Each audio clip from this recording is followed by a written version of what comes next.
vetë thot prokuria në këtë arsyetim se Dima Albasha në veprimet e tij, të cilën e ka bërë një krahasim me krimet e Miloshit të regjimit serb bërë popullatën shqiptare, pra është një relativizim i krimeve të luftës. Andaj unë duke përfaqësuar njërin nga viktimat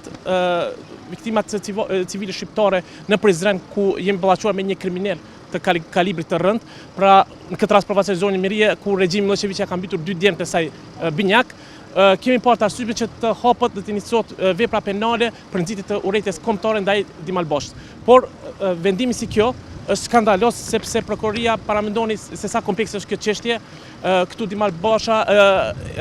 prokuria në justifikimin të cilën e ka bërë për ta hudhur kazin penal, e justifikuar me arsyeën se Dima Albasha nuk ka bërë nxitje të urrejtjes kombëtare, po më shumë gjason si një ofendim që është bërë krimeve të luftës përkatësisht viktimave civil shqiptar. Pra paramendoni prokuria del deri aty saqë e justifikon veprimin e Dima Albashës pa e marrë në pyetje dhe pa e ndëgjuar na Dima Albashën. Pra prokuria si ka mund të konkludojë një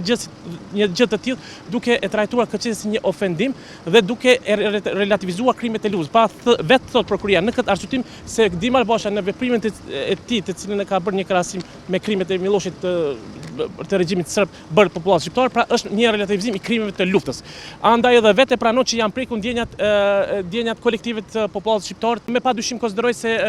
ankesën të cilën do ta parashtrojmë në Prokurinë Speciale, që kjo duhet të kalojë pastaj më në Prokurinë të Apelit,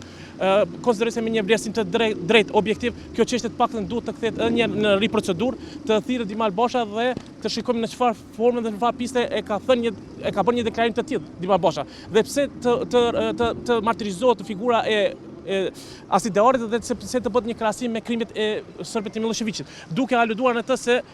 krimi i Miloševićit është më pak se ajo që e përshon rasti i Asidearit. Andaj unë me këtë bëj apel prokurisë të Apelit që kjo çështje të paktën duhet të kthehet edhe një riprocedurë, të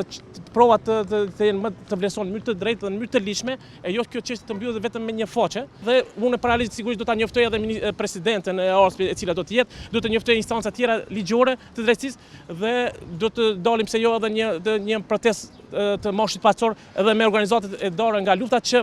Dima Albasha të dënohet për gjuhën fyese të nxitjes së urrejtjes kombëtare të cilën e ka bërë, por në anën tjetër edhe ky person mos të jetë i denj që të përfaqësoj poste ministrore.